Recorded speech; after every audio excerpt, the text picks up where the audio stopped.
Welcome to Cosmic Comics, Games and Collectibles, your zen of geekism. We carry comics old and new, magazines, toys, games like Pokemon, Magic, D&D.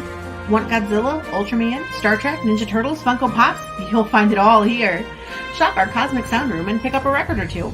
Enjoy our Comic Coffee Lounge with a cup of Sasquatch coffee while geeking out over a super cool movie on our big screen. Cosmic Comic, Games and Collectibles. Superman loves us, and so will you.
Ed Gein, Demon Hunter, on Indiegogo. After a deranged demon escapes the bowels of hell, Satan is forced to send a damned soul back to Earth as a demon hunter. Armed with a sacrificial dagger, Ed returns to his old stomping ground to capture the demon before the universe is destroyed.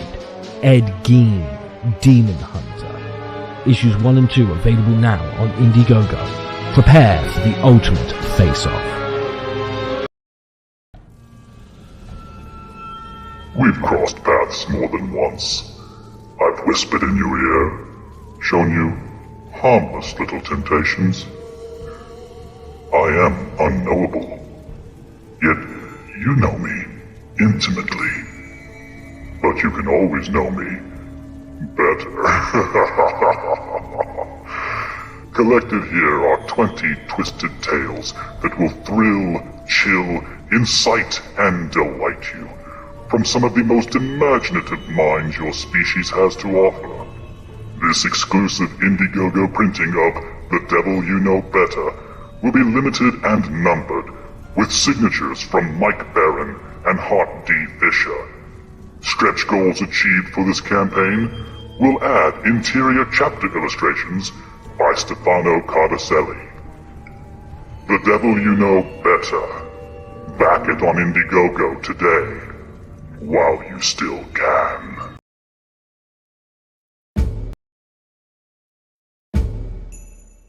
Oh, the life of a wanted man. We all run.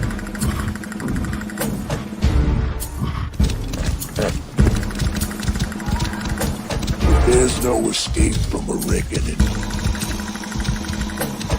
And sooner or later, we all run out of time.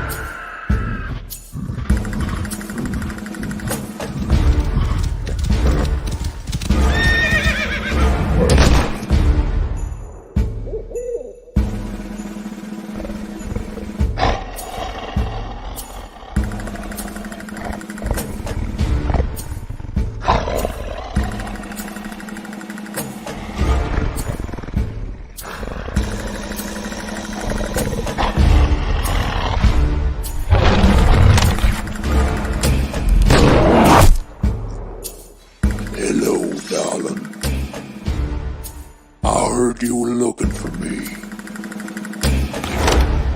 been looking for you.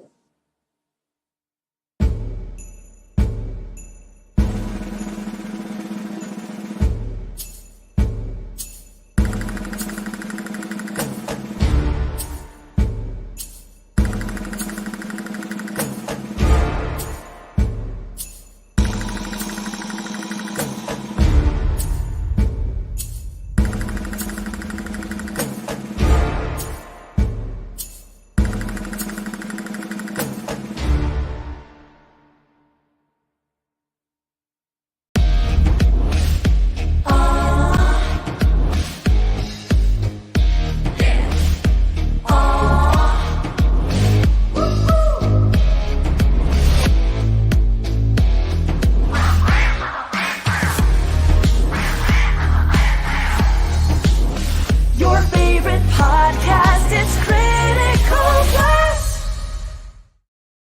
And good evening, everybody. I am RJ Carter, Senior Managing Editor here at CriticalBlast.com, Chief Envelope Licker for Critical Blast Logistics, Myopic Proofreader for Critical Blast Publishing, and I do answer the phones for Critical Blast Consultings for all your data roadblocks that you might encounter while doing your campaign with Kickstarter and Indiegogo.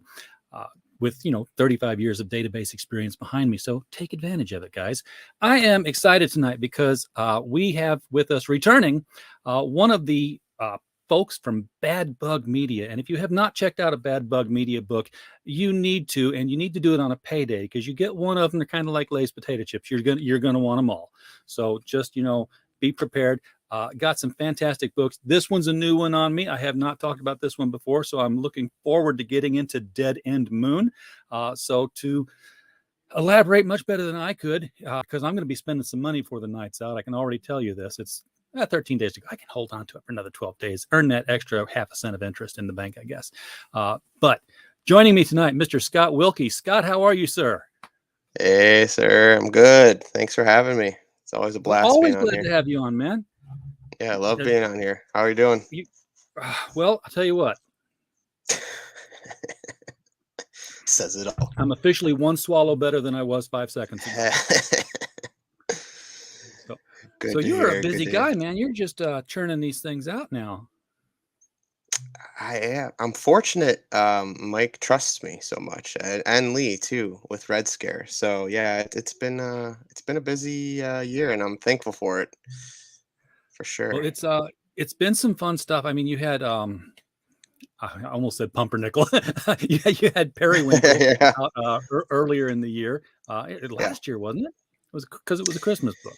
Yeah, it was November, December it branched through. So yeah, we're almost done. We're getting there. It's Arturo loves that book so much. He's painstakingly put in a lot of effort into each page, and you can tell. So This particular campaign is issue 1 and 2, which means to me that 1 was done on a previous campaign and I somehow missed it, and that this is number 2, but with a catch up for 1. it took 1, yeah, because I think I can't remember exactly when we launched 1, but yeah, it was a little slow on 1. It took about a year to pump out, so Mike wanted to get 2 done ahead of time. So Gwen knocked out 2 in record speed, so we got both of them already. Happy to say that I got the script done for 3, so she's already been looking at it, and I think we'll probably start making progress on that one too. So you won't have to wait as long, hopefully, between issues now that she's a new mom, so you know how that goes. So yeah. That's the one thing that people always get bugged about with crowdfunded books is late books. The customer's never happy. It's either the book is late or it made way too much money, because we've seen that this week. I mean, I know. That guy's got to be knocking on $2 million in the second day here. Yeah, we were talking about that in the group chat. The Bad Bug. We're just like, what's the secret recipe? Because the secret recipe is you have thousands and thousands and thousands of followers from other media, and you just target your audience at your product, and it doesn't really matter what it is sometimes. True. Yeah, that's the marketing's always the trickiest part, isn't it? So Yes, absolutely. We got people in the chat here to see us. Mike Walters here. We'll be starting up the mic stand at the top of the hour. So when we're done here, everybody pop over there and catch the niche news. Thank you for sharing, Mike. Roy Draws is here. Yes, that's Roy Draws. I thought that was almost a lowercase a for a second. Like I said, I don't see as well as younger RJ used to. And Mike Teener's here, new guy. I've not seen this guy in the chat before. It's Mikey. we love Mike. He's watching out over you. Make sure you don't say anything. I know, yeah. Oh yeah, I'll get. He's got a little shock collar on me, so if I say anything, he can get me from West Virginia. So I got to be careful. Oh sure, and and Mike, if you want to pop in, you're welcome. Yeah, I sent him over the link, so he's a busy man. So it's he's got an empire to run. Honestly, he does. Yeah, because you guys are putting out stuff on a seriously regular basis, and it wasn't until I know, and it wasn't until like a month or two ago that one of y'all, I won't say which one it was, but you can all probably guess, told me, said, yeah, they got the whole adult line too. I'm like, where's this been? Why are we not selling this on the show? Mike is a smart businessman, he for sure, and he knew to tap into that market. Funnily enough, part of his busyness was actually a benefit to me because I got to write another book for Bad Bug, Hypergeist, which is running along with Dead End Moon. So I'm fortunate that he is so busy and having multiple books coming out. Yeah, exactly. So I'll take the writing stuff. He can take the business stuff. He's much better with that part than I am.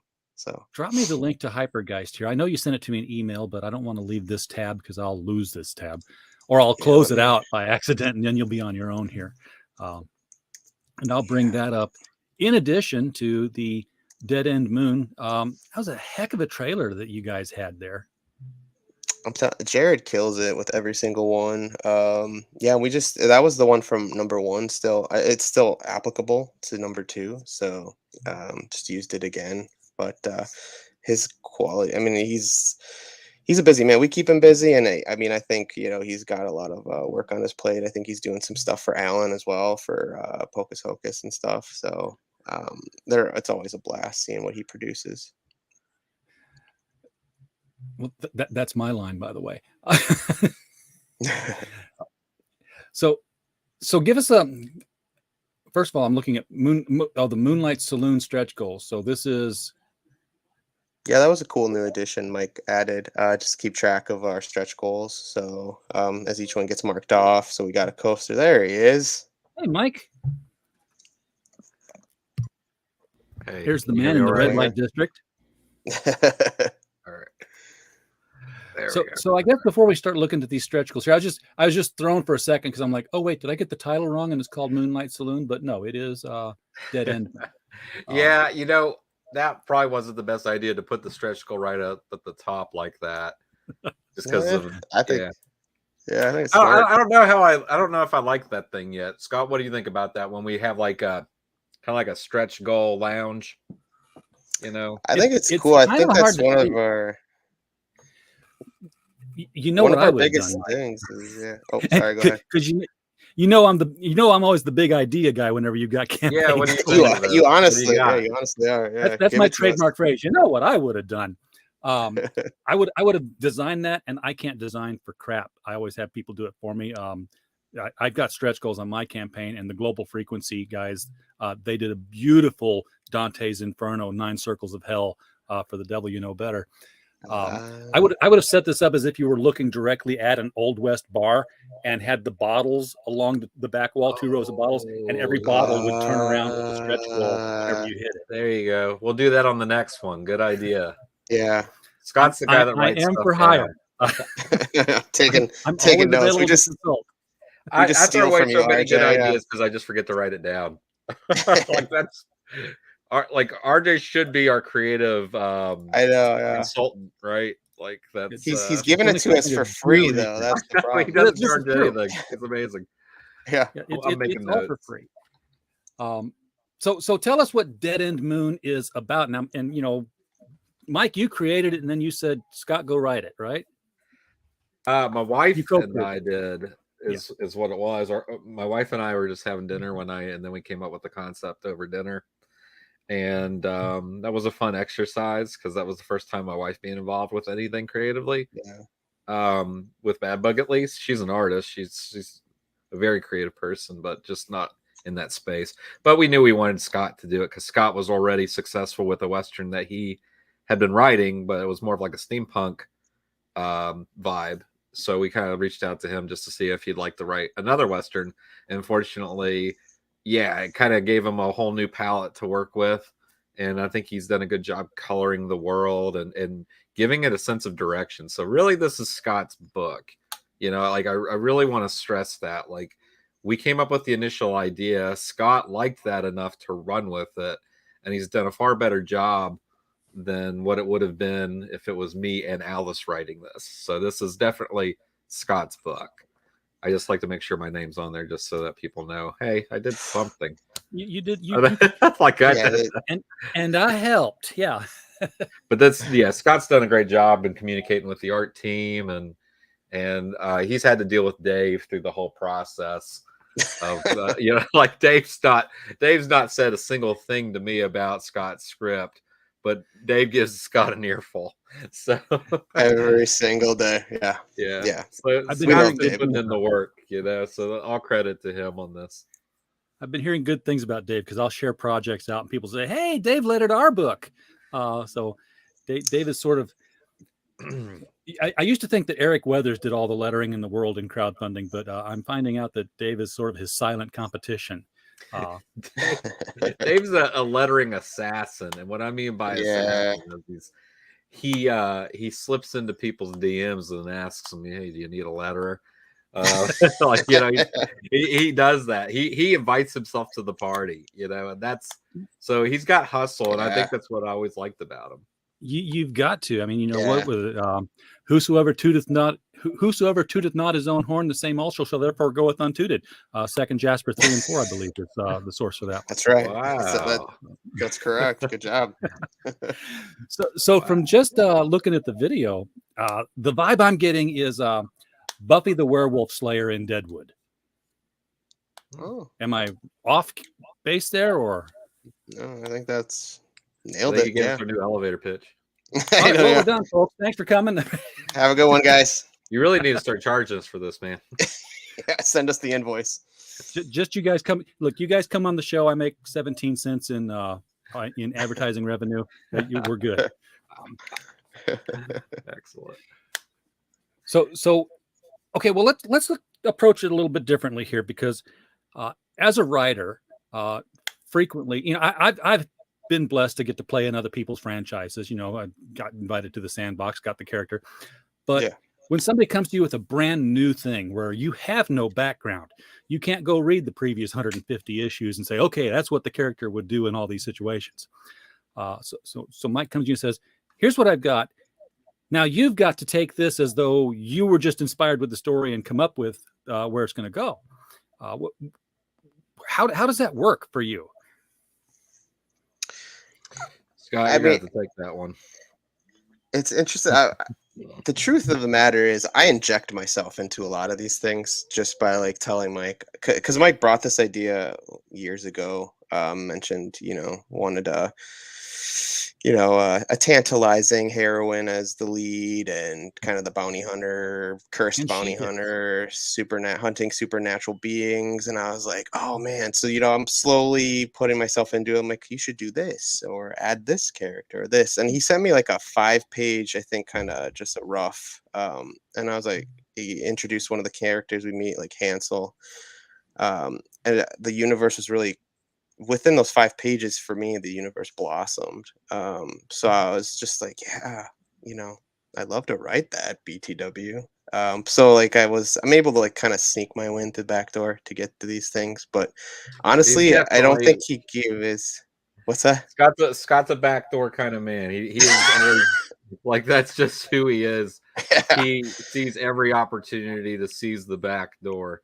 And once he's positioned there, RJ, it's just a matter of time. He's already latched on, and he will be a part of this. This is You just look at the non-sexual, of masthead and you course. say, associate editor, how did he climb the ladder so fast here? Yeah, I know. Yeah, that's how I live my life, man. That's how I got my wife. But I think they don't give themselves enough credit. I mean, Alice and Mike built this universe. Gwen played a huge part in it because initially just creating kind of the mythos behind Dead End Moon, its abilities, the curse that Magpie has. We spent, a couple weeks, honestly, on chats on Facebook, kind of sculpting that out and putting the lore back behind it. Seventh City, the lore behind that. The Conquistador storyline, all those things. So it was a lot of prep work, honestly, before we really delved into it. And then after that, at that point, I mean, all the pieces were there, so I was able to just dive right in. Pumped out a script for him for issue 1.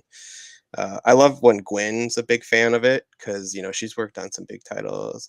She's worked with like Madeline, Holly Rosing, and all those. So she was like amped up to do it. So that was a huge encouraging thing. But it was probably easier than anything just because of all the prep work we did to build the universe out. And I mean, we got kind of a 5-issue arc right from the start, what we wanted to see happen.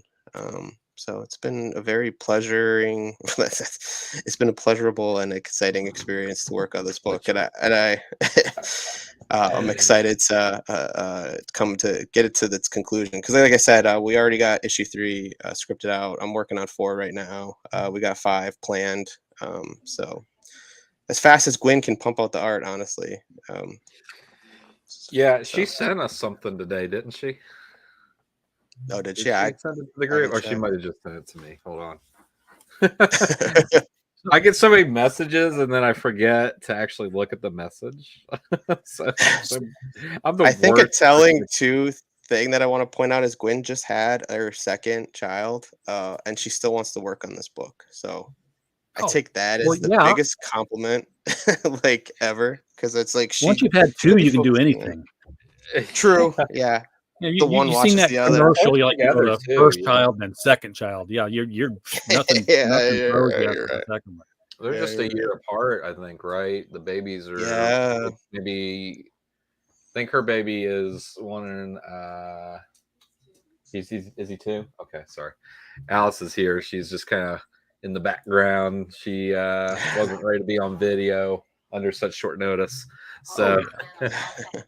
Hair and makeup. So, I'm the same way. I got to get get the I like product the beard. I like this. I know that's looking it makes good. my face fat. I've got to trim it down just to narrow it down some here. That's what I have to sculpt the sides more. Yeah, that's what I have to do. Lengthen the chin. It's just I just kind of let it go, and then when it gets like really long, I'll take scissors and go like this, and then I'm like, okay, I'm done. But I've got no excuse. I've got full professional set of wall clippers. I'm just slip a 4 on that thing and just go. You're done. But, You're done, right?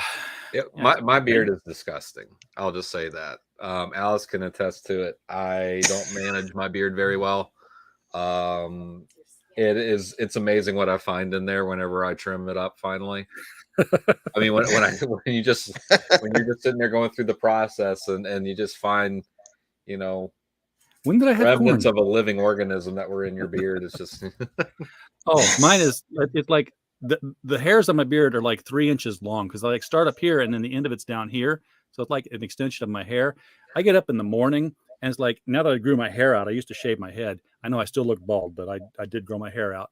I get up in the morning. First thing I look in the mirror is like, did I write a manifesto last night and I don't remember it? Because I look like that mugshot of the Unabomber. Just going all over the place. Beard and everything. It's like a bird nest on my chin. Yeah, that's it. The bird nest.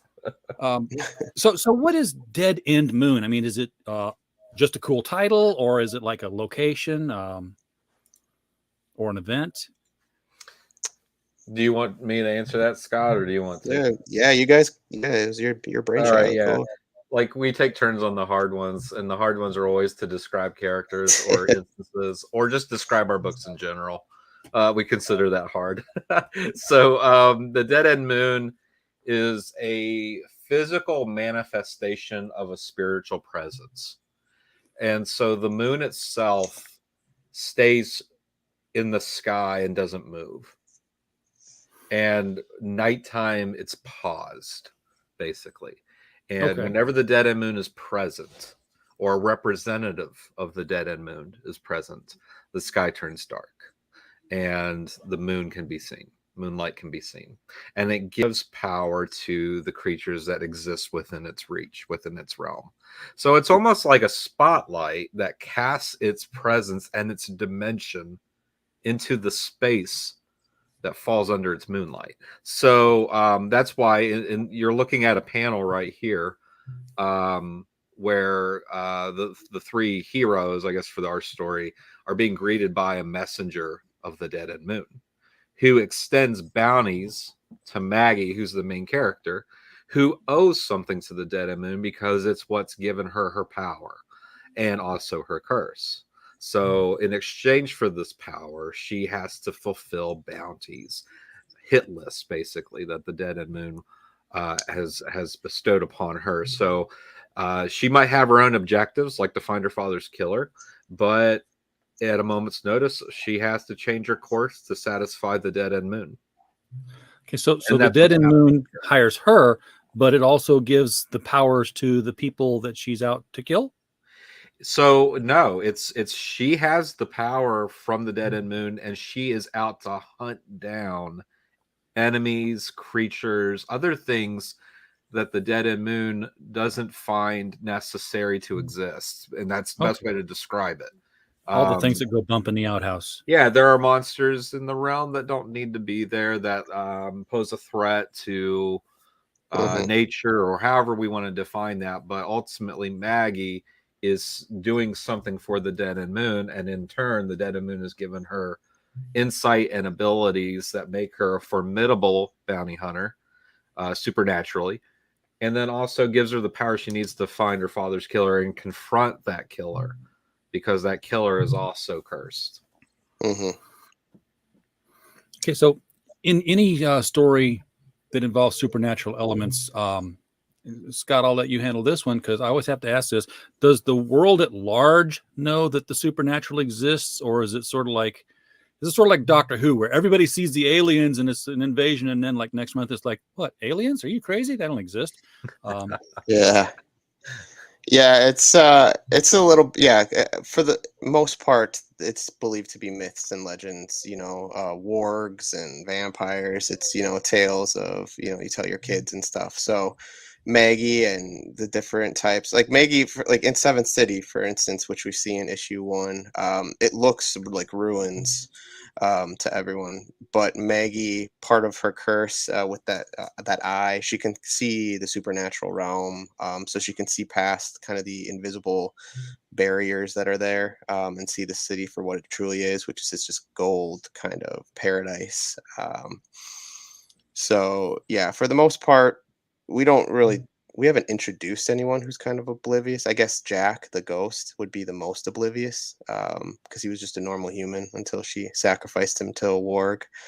And Annabelle, but Annabelle, she's seen Seventh City for what it truly is. So yeah, it's mostly myths and legends to people, but to Maggie, it's very much real life, and a horrible real life for her as well, because what's not mentioned too is the infection she has is actually extremely painful. It slows down time, so she's just in this constant excruciating pain, and time just drags for her. So and kind of adds to why she's such a kind of a rough around the edges type of character. She bit off more she can shoot. Yeah, exactly. I love the backgrounds here. No joke, right? Like that. I know. Those are the moments that Gwen really shines, is when she gets a vista in her shots and a scenic view. She really does give it a wonderful color palette, a very good diverse range of colors. That's her strength, I think. Yeah, excellent use of light too. I mean, you can see where the shadow is being cast on the mesa, and then the either the rising or setting sun is hitting right here, and Yep. that's yeah, cool she stuff. does. She's got a great sense of using the environment to convey the tone. Mhm. You have a ghost horse. Yeah, we do. Cool. Kinda. Yeah, the horse is fun. Yeah. Yeah. It's a nightmare. Huh? It's a No, I'm curse. kidding. Yeah, It is a there you nightmare. go. There you go. In the setting sun, that's when it takes on that form with the mane that's filled with souls. Mhm. Oh, I just now saw that. Yeah, I see Isn't that the cool? skulls and everything in that. So, just a really interesting influence. The Dead and Moon, typically, the presence of the energy or power that the Dead and Moon gives is represented in purple. So that's why Mhm. we use that strategically as we go through the story. Mhm. Someone that's killed by someone that served the Dead End Moon is purple. That's why you see this character that's dead that only Maggie can talk to and see is also purple in the afterlife. Okay, so somebody who got killed by someone who serves the dead end moon, they turn purple. So this guy was killed by somebody who serves the dead end moon, which in this case would be Maggie. Indirectly, yeah, because Maggie was responsible for his death. She in the first issue, it kind of explains. It's like the first scene, and you can kind of see her using him as bait to get to the real target, the real bounty. And because of that, she had an indirect influence in his death. And so it's tied to her, and that's why he can follow her and haunt her. And there's references that into the pages where you'll see all these people that she's killed. And they're all just at a distance haunting her and watching her, and she can see and hear them at any given point in time. The only way it goes away is if she covers up that eye. The cursed eye. Yes. I can see that. Oh, so this is normal vision. This is cursed vision. Yes. Yeah. You're seeing two worlds right now. I sent over two the movies on link the same to screen. exactly. I sent over the link to number 1 too if you want to look at the first 5 pages from number 1. But kind of introduces that character Jack. Which was a fun addition. We were originally gonna kind of write him out after issue 1.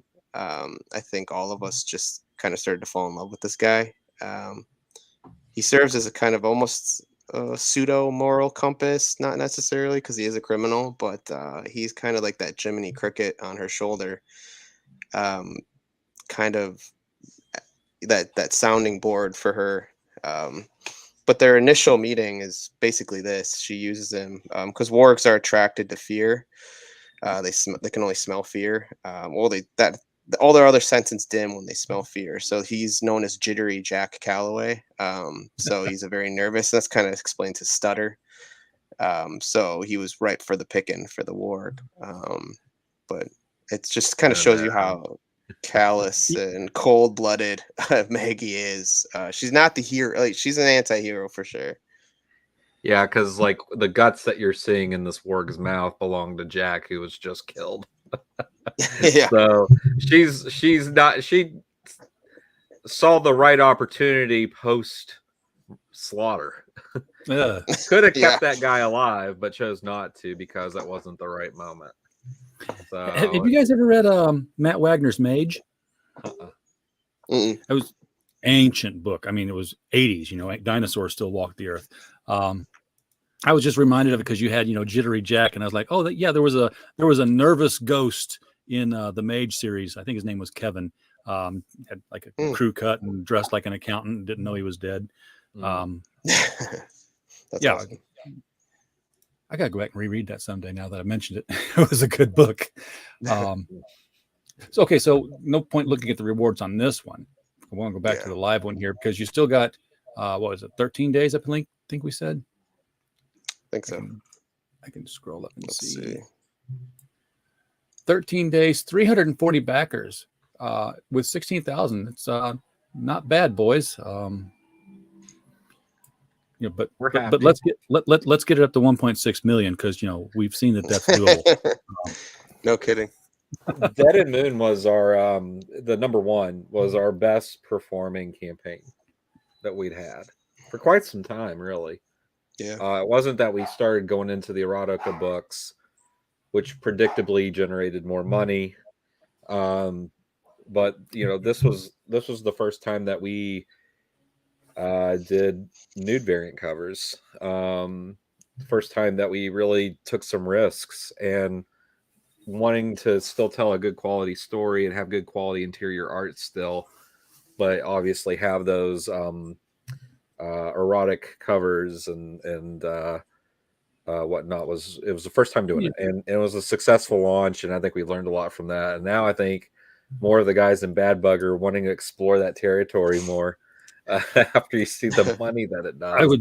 I would be turning in material even slower because I have to pause. Yeah. But, do you ever cross the stream, so to speak? I know a lot of books that are adventure books, female-led books. They'll have all these kind of covers. And then there's like oh, by the way, here's the naughty cover. There's nothing naughty in the book, but we'll do like the nude cover or a nude variation of the same cover. Yeah, so we do that. Actually, as you're looking at this one, you'll see that we have the smaller naughty down here. Yeah, that's how we advertise our rewards. Now. So if you'll notice, the ones that don't do it, it won't be stated that there's a naughty variant available. Okay. For example, like the one that cover B, there's not a nude variant of that. Cover A, there's not as well. But every other cover does have that. So I think there's a crowd that just really enjoys like female nudity in the art, and that's the heavy metal crowd. It's called men. Yeah, yeah. No, you know what's funny about that? Like I went into it with that mentality, but Dead and Moon has more female supporters than any of our books. That's usually a sign you've got a good, strong character. Customer mix, I guess, is the best way to put it. Yeah, if you've got a good, strong character, then that will be the case, usually. Yeah, and I think that's what Scott's nailed in terms of the writing, and I think the artists do a good job of conveying that. It's not often that I don't feel like Maggie's on the offense in her covers. She's always the dominant character. There's never really risk or fear. She's always confident. She's comfortable in herself. You could get that from all of the covers and how we have her illustrated, which reflects her as a character very well. Yeah, there's no damsel in distress kind of situation here for her. No, she's never shocked or scared. No. And I like that you got all these different artists. Well, maybe not as many as I think, because I'm seeing Greg Bow go by a couple of times here. But use them twice in this one. The art stays consistent. It's not necessarily house style, but it's easily recognizable as the same character every time. It's like, oh wow, a manga version, or don't tell me to scroll down and see one. That was the most important part of this. Fortunately, Headwinds Aldivar is a really good artist. He's done covers for us. He has a cover on this campaign. He designed Maggie, and I think he did a good job of finding elements that make the costume unique and make obviously the eye is an attractive component. But he's done a lot of decorative elements here to make her an attractive character. And really, when we do these female-led books, we know that people want to maybe eventually dress up as this character. So we want to make sure that they can be easily produced when it comes to the attire. Hence the naughty covers. Yeah, because it makes it a lot easier. That makes it very easy. Showing up at cons. I'm cosplaying the naughty cover. Look, it's okay. They'll turn Let me in. Well, you don't dress up until you get there. Oh, you even have a holocron cover now. This one's my favorite. Yeah, by Summer. Is that your favorite cover, Scott? Out of all? Yeah. Cool. It's a good one. I like it. Summer's just got this like ethereal. Or she did some stuff for Periwinkle. Yeah, she's just. Yeah. She never drew a reindeer before, and she drew a reindeer for us, and it was just like a masterpiece. So it's great. I'm going to do that thing again here, Mike. I'm looking at this picture right here, and I got one thing running through my head: black light poster. No joke, right? Yeah, right. Yep. I mean, the outline and everything. Yeah. Yeah. And that's why we chose it for holochrome. But blacklight, as far as I'm aware, unless one of your readers or listeners knows, we can't find an inexpensive place to make that stuff. Everywhere we go, it's like a minimum. You have to have like 1,000 units. I'm like, I'm not going to sell 1,000 blacklight posters. No. Like, Ain't that many I'd be potheads in giving those town. away by then. Hey, Frog G is out here in the chat, just chatting away and dropping links. Hell, Frog I'm G. here ignoring you. Sorry, Frog G. You didn't know Yeah. that you were there. I look over here and the chat's to my right, and you just end up in my blind spot. Frog G is a busy man. He's always dropping everybody's links all over the internet, including ours. Thank you so much, Frog G. Appreciate Nice. it. And when your campaign is launching itself, you make sure you hit us up. We want to all return that favor that you do so well. You do have prints. This is 11 by 17 too. These are nice sized. Mhm. Yeah, you guys. Okay, let me just put this over here. I'm gonna need it in a little while. I'm running out of wall space though, guys. Come on. It's like I have to Right. order more. We'll wall. give you some complimentary stuff. I already told you that we're going to send you a shirt and some stuff. We'll get you hooked up. With No, some... don't have to worry about that. Yeah. You do. I I think giving us the ability to come on and talk about it, you can't put a price know. on that. So No, we appreciate we your like support that. and the ideas too. We owe you on how many ideas now too. So. yeah, right. Yeah, we got to pay back somehow. My payback is actually seeing them used. I'm like, hey, I did that. Yeah, that's cool. I gave Alan. Yeah, I know him very well, and I can't remember his name. Oh, I forget his name too. I was talking with him on the phone. It's like, you know what you need to do. God, I got to put that on a T-shirt. Yeah, I agree. I said, if you really want to sell some books, I said, get a hold of my good friend Kara Nicole and do an Emily cosplay cover. Oh, yeah. Not a naughty one, because but maybe you can. But she does naughty ones. She does do that. But you can do like the seductively sweet kind of Emily magician assistant, and have like a plushy Horace with her. Good idea. That would be cool. That'd be a good idea. That would sell. Well, I say it would sell. I have a campaign. I've made $340. I got 20 days left to go. I know nothing about marketing stuff. Okay, it's been proven. We're still learning though. That's the thing about us. Yeah. We're still testing the waters on things. Like the next campaign that we're running for Vanya, which was the first erotic title that we made. We got a Playboy model to do a cover for us. So on the campaign coming up, we're going to have a collection of pinups and covers that she did specifically. And, she's a pretty lady, obviously. She's gorgeous. But she did a great job with the theme and injected some humor into the pictures as well. And I think that's going to be a really interesting thing for us to sell. It'll be the first time that we ever used a live model for anything. So we're going to see how that goes. And then we might go further into it. I think that was something we wanted to avoid because we really wanted to showcase illustrators, not models, really. So it's kind of like a dipping our toes in it, but I don't know if that's really where we want to be. I think we like it's a sister industry. It's if you're in the cosplay arenas, at least, people will buy comics with a cosplay model on them. I think that was the allure of it to me, was to just, to have it represented that way is really cool. And I think we need to do that for Dead End Moon. I think there's a lot of cosplayers out there that would be happy to dress up as definitely do that, and then Photoshop in the eye glow, and it would just be perfect. That'd be badass. We'll do it. You guys have got want ads, or wanted ads, not want ads. Needed man to shoe horses.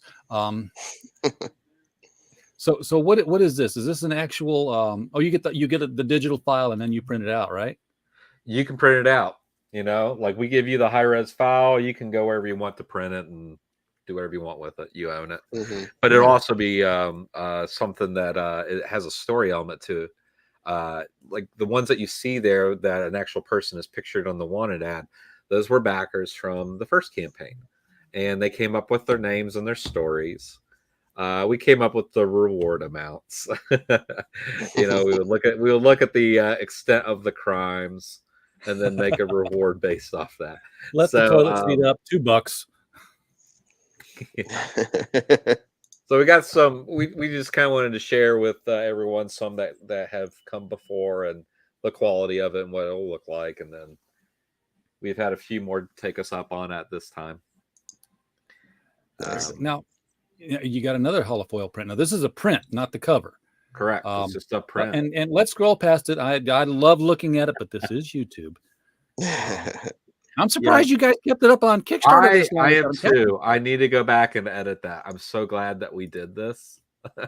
Well, me too, but I'm guilty of that. Like, there's a lot of editing that I'm doing behind the scenes to craft the campaigns, and sometimes I just overlook the simple things like that.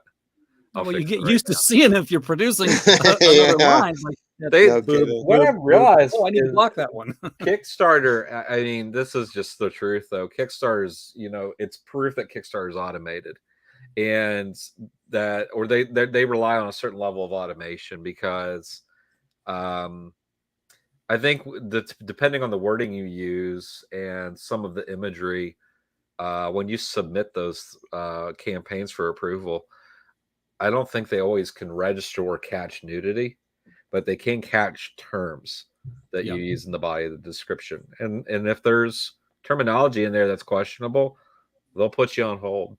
They'll pause you for 3 days so they can inspect it and look at everything. Well, at least they do that at pre-launch when you got your stuff in there. Indiegogo let this one guy go for like to the end of his term, and then they said, "Oh, we're holding your funds because you have pictures up here that are too violent." I was like, that's crazy, right? Like, that's obnoxious.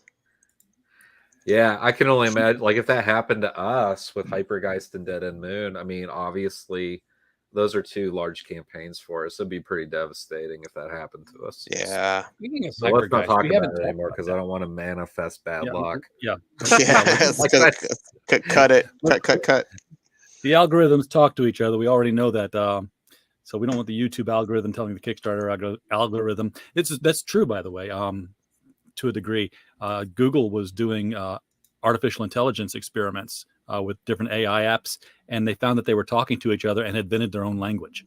So they unplugged the project. It's like, do that before they get the missile codes. Come on. Oh, God.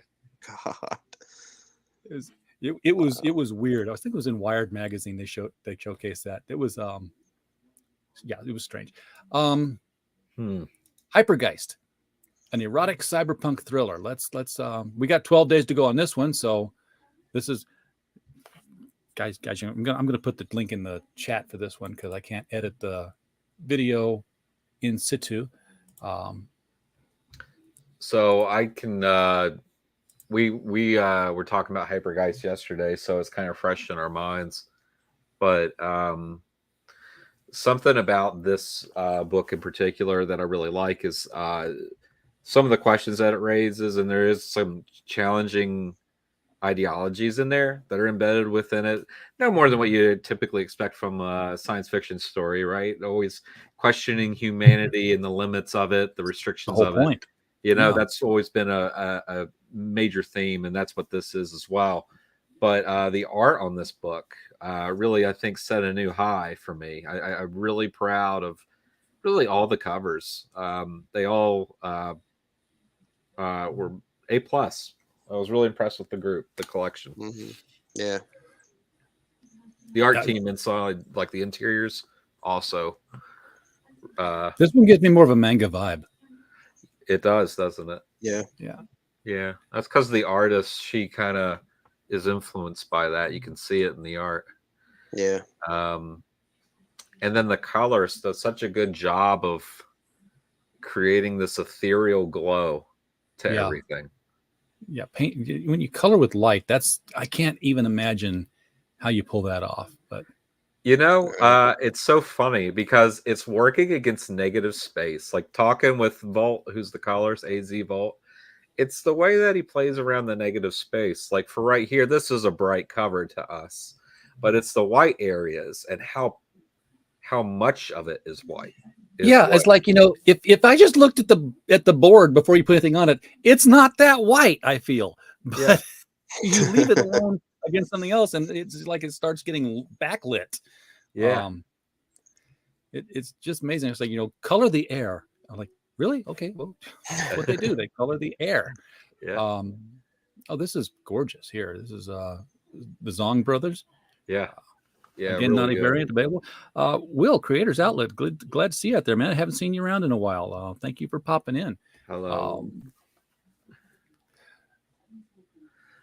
So this one's still a work in progress, which means it's being colored, and right? it's gonna be gorgeous because Headwinds Altamar does a lot of really great covers for a lot of different publishers.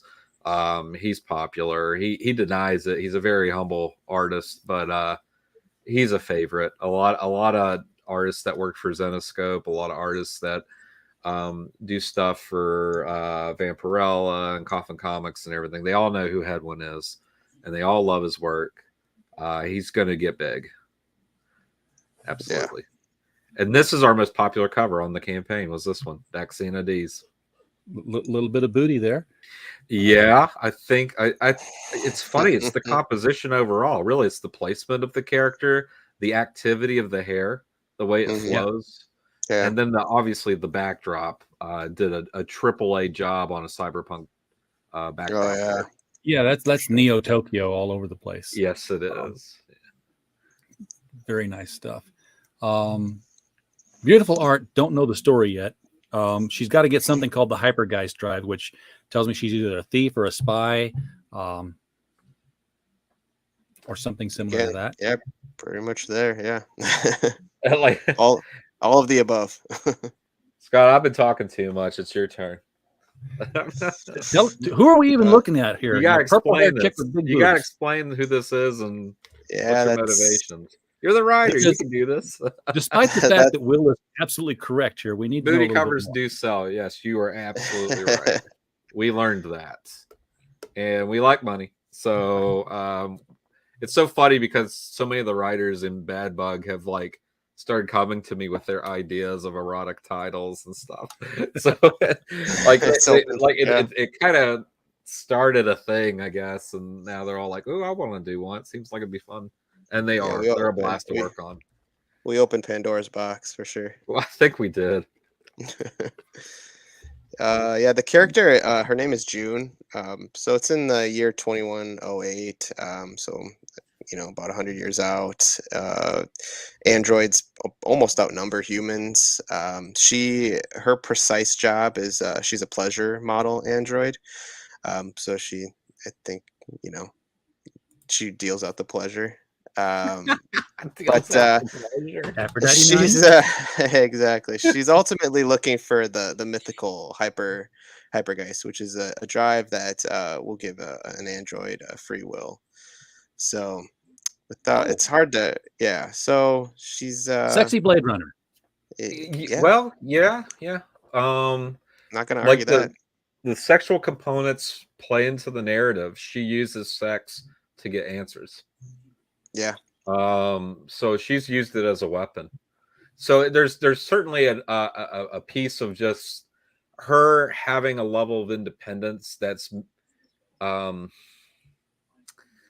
fabricated independence. Androids are paid money. They have credits just like humans do. They pay bills just like humans do. They are designed in this setting to live and mirror human behavior, to seem like one of them, to behave like one of them and learn from them. But there are programming restrictions. And the interesting one about June is she can't harm people. Well, that's Asimov. Yeah. So Asimov's 3 laws, right? 3 laws. Yep. There you go. So the principle here is, how does she get what she wants in a cunning and with the absolute absence of violence? Or if she's in a violent confrontation, she has to run. Yeah. She can't. Plus, she can't make any money when the guy says harder. Yeah, so there's obviously things that have been built in, but we will see how why she's so interested in it is not something we're really saying right now. We just know Mhm. that she is, and that's all the readers really need to know at this point is that she does want it. Yeah. But the motivation of it is not something that we're like really putting out there right away. Yeah. So I see a set of these being made here because Mhm. I just saw this same cover, not this same cover, the same cover style that Greg Style, Lowe yeah. did. Yeah, I was on Dead End And Moon as well. Same art team. They did a 4-pack. We have 4 female-led books under the Mature brand, and we did a cover for each character. Gave them their own roller derby team and all that nice. stuff. So It's so it's cool. a fun little Love it. collector's item. Yeah. So with now I didn't assume that it would be this way in Dead End Moon, but with this one being that the character is a sex bot, so to speak, does the interior have the mature content as well, to the degree where it's, or is it like perfectly placed clouds of fog that exist for no reason? Okay, it's that kind of book, guys. No, We it's just we that just kind of sold 3 book. of them. The goal was to make a high quality Yeah. erotica book. And so we had to meet the commitments of what's expected for an erotica book. And I picked this up from a lot of female readers. I got pointed to a lot of fan fiction and erotica content that's written by women. And it's interesting because we've had women involved with all of our erotica titles. Either it's a female artist or writer. So we're getting feminine insight from the way that the sex scenes are depicted and everything. So I scrolled back to cover F yeah, because that's Studio cool. 38 says it's giving Cool World vibes. I can see that. Yeah, that's Hollywood Yeah. all over. So yeah, the scenes were graphic. Yeah. Oh, this one's cute. I love these, and then we did a series Mhm. of these as well. That was on Dead End Moon's campaign as well. You saw one. This artist, we have a couple ties to Playboy. This was not intentional by any means, but just a fan of the model that did stuff for Vanya. And the artist here, Andrew Tarasov, he goes by a different name, I think, as an artist on Patreon. But the thing is he's a Playboy artist. He would do the cartoons for Playboy for a long period of time, and did stuff for Hustler as well. So he had such a huge following. He's big on social media. And I just approached him kind of randomly, just asked him if he'd be willing to do some pieces, and he wanted to do 4. So I was like, awesome, let's do all 4. And it's funny because I'm just like, I've been a huge fan of this guy for years. I have a deck of cards by him that I'm looking at right now. And I never thought we would have gotten to the point where we're actually using his art on one of our books, or 4 of our books, really. So that's a big deal to me. That covers a big deal. And definitely has a unique look to it. So it sticks out to me. You kind of went out of sequence here, or skipped something. Will's asking how many covers you got, because I went from cover J to cover X. It's like we skipped some letters there, Will. Yeah, but it is still a good number of covers. Yeah. But Playboy's got some of the best artists who break into comics. I mean, I've got some old pictures by Jack Cole, who of course created Plastic Man and a bunch of other Golden Age comics. That's cool. And Dan DiCarlo, did the best Betty and Veronica's, and it shows that he would do the pinup art as well. And here's the holochrome cover. I don't know what I'm looking at yet, but it looks cool. Yeah. So the holochrome covers are always supposed to be captures the theme of the book, and we don't put any logos or anything on the cover. It's just a holochrome cover of the cover art. That's a really good piece because it kind of conveys creation. Like you can see that her leg is forming digitally. One leg is straight, and then the other one's bent back, and the arching of her body, going back in that position, is just gives it a certain level of flow and energy that really stuck out to me. The colorist made that cover. Our interior colorist did Oh this. wow. Yeah, and he designed the character. He designed June. So the headpiece that she has is pretty iconic. That came from him. Yeah, I love that. And then any of the covers is available as a print, except for the holochrome one. Yep, just like Dead and Moon. And there we are. We've reached the bottom of that one. And we got a cool. Mike has a cool. If you do both, you get a cool pinup that has the two characters, June and Maggie Dean, Doing a on the costume same swap. piece of artwork. Yeah. So if I've you been back seeing- Hypergeist and Dead and Moon, you get a pinup of both characters doing a costume swap. Oh, sweet. Yeah, so like June in Hypergeist is wearing Maggie from Dead and Moon's outlaw uniform. Yeah, and that's awesome. Maggie is wearing June's lingerie, whatever you call this. And How they got their clothing mixed up is entirely in your head, folks. yes, absolutely. But that's a fun. It was a cute piece. It was fun. Yeah, I think the backers. It makes sense that you could do that though, because you're the creators. You own all the characters. I've seen people do these, back my campaign and my friend's campaign, and here's a pinup of the two characters. Most recently, I saw it with the Embrace and Perfect 10, which was intercontinental. If you back both of them, and I know this because I fulfilled the Embrace. I had to put the prints in stuff, so they're out there, guys. I know Perfect 10 because isn't that Pal Rodrigues that works on that? Yes, it is. Yeah, he's done covers for us. He was voted by our readers as the best comic book artist of 2021. Oh, is that right? Yeah, and Awesome. he should have got a medallion by now, but he's in Brazil, and I don't know if the oxen have made it there yet or not. Something happened. It got all the way to Sao Paulo, and then it was never got to him. And it hasn't come back to me. It's probably still in transit. Yeah, but I got some things from mail. Like, I know it shipped months ago, and I just got it. And I've had people that have backed our stuff that we shipped their books months ago, and they're just now getting it. It's still a little bit of a mess out there. It's crazy. I can ship to Australia and Canada like that now. It's not that hard. Solid Halon, welcome to the chat. Welcome. Thank you for popping up here. Yeah, well, you like cover C. Wait till you see the other book you just got here. You got to look at all the covers for Dead End Moon. That's all for issue 1. All the covers for issue 1. We made that available on Dead End Moon 2's campaign. Oh, so you can. There's just so much great art on the book. Yeah, we got some more. Well, we're gonna scroll up. You forgot all the black bars for the back issues. I think we blurred those. Did we blur those? I don't think you can see too much. Okay, whoops. Sorry. We're gonna get him canceled over here.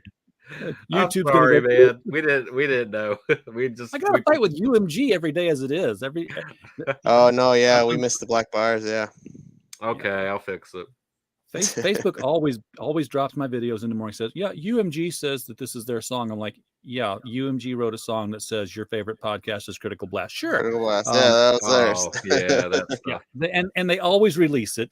I've got I've gotten to where it's no longer like this is my. It used to be this is my original song. I paid for it. Please release. Now it's like, hey guys, how's it going? How's the kids? How's the wife? You have a good day? I'm going on just daily reminder. Still not your song. Still mine. You want to buy it? Yeah. I'm getting to be a smart ass with them. And they just release it. No interaction or no fun at all. I'm going to edit this video immediately after because I didn't get the Hypergeist link underneath the description. I want to make sure that the people watching the replay can click on both of these and get into them. Cool. As it is right now, if you've been watching, the Dead End Moon link is right below the video.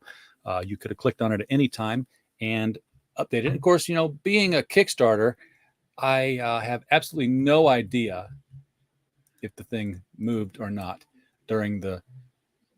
I think it did. Yeah, we were at 340. Picked up a backer. Yeah, but if someone's watching and they want to give us a shout out and say they just backed it, we'll do something special for them. Oh, there you go. Well, Who did it? Who did it? Give us your backer number in the chat, and we'll let you know. Give us In the meantime, give us the backer number. We'll check it, and we'll hook you up with a print. in the meantime, anytime campaign goes up by any amount while the show is going on, we take the credit, saying that it's one of our people, and we have our shake and bake moment, which is just like this. It's shake and bake, and I help. So somebody in the chat helped. We're going to assume, and we thank you. So, guys, this has been fun as always. Like I said at the beginning of the show, when I know I'm going to do a bad bug book, I know I'm not going to run out of things to talk about. Because No. Yeah, guys, if you're watching this video and you're looking, if you're complaining about the quality of crowdfunded books, it's like, yeah, I had a great cover, but boy, the story sucked, or boy, it was edited badly. This is a company, guys. This is they've got editors, they've got assistant editors, they've got real letterers. It's a quality product, and yes, and here he is. It's Frog G. Frog G did it, and yes, I don't need his backer number. I trust Frog G. Hey, I'll go make a note on your account, dude. Thanks for backing it. We appreciate that a lot. We hope you like it.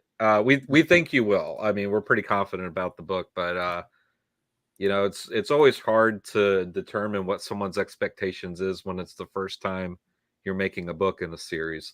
Sure. So, but we've been pretty confident about seeing this one in development. Well, let me just tell you from this side of the equation, Frog, if you could just walk into their room, close your eyes, get one of them sticky hands as you go, it's going to land on a book you're going to love to read. You just awesome. Pick one at random. It's going to be good. We have gone past the top of the hour. I could probably go on, another hour talking about you guys' books, but I got things to do. I got packages to ship. You're a busy man. I've got another job. We've been kind of on a hiatus from being on podcasts a lot, honestly. I mean, we've kept up with you, RJ, but we haven't really been on a lot of these. But we always enjoy coming back and talking with you. But we've been behind the scenes a lot this year, and it's so funny because it's the first time that it's felt like we've escalated. Truthfully, was this year, and it's nice to have supporters like the guys in your chat and guys like you that invite us on and have fun talking with us about our stuff. So we appreciate this door's always open to you guys. Hit me anytime. I'll bump somebody if they've got the night you want. Just... That's amazing. We love you. Appreciate that. Are you guys doing the convention circuit yet? What's that? Oh, yeah, we've been to a few conventions. Yeah. Not together though, because we're all spread out. We're all over the country. So, logistically, we would have to meet somewhere, probably in Oklahoma, or I think that's the center of Bad Bug, really. But home base is in Beckley, West Virginia, which is deep in the east.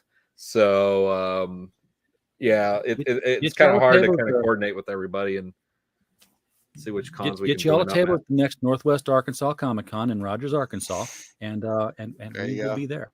So, Arkansas, all right, guys. Huh? Is that where you're at? I'm on top of a mountain here in Arkansas. I bought a squirrel feeder. It sits right outside my window here on a tree, and that thing is multi-use apparently, because I have 7 squirrels, all of which I can identify now because they've all been there at one time. 7 squirrels, 2 raccoons, 2 deer. Now I have a cat, and now I have fewer squirrels. But everything's coming up to eat from that thing. Yeah. I've got a groundhog, just shows up and just kind of moseys around. I got 2 chipmunks. They look cute. They're just little bitty things. You're like listening, like you building the ark right now. Well, that's why I grew the beard. If I'm going to be Grizzly Adams, you're Noah, dude. Yeah, that's the one thing I haven't had is a bear, and we've got bear and wildcats. I'm like, there's no meat. Well, they look at you and they think, well, we've already got a bear. We're good. They probably haven't talked to any of the bears in the woods. So, yeah, I'm up on top of a mountain, and it's I don't know. I went out and did some impromptu rock hunting the other day because there's quarries all around here, and where you go, I'm literally in the middle of the woods here, and if I just step off the road, there's these huge boulders just sticking out of the ground all over the place, different sizes, and they're not the same. They're like all kinds of different things. Like I found this thing just sticking out there, and I washed it off. I'm like, I have no idea what that is, but it looks cool. That's a nice looking rock. Yeah, it looks like it was part of a wheel some kind of a rock, and it got this core going through it. Where in Arkansas are you at? I'm in Holiday Island specifically. It used to be Eureka Springs, and they broke off.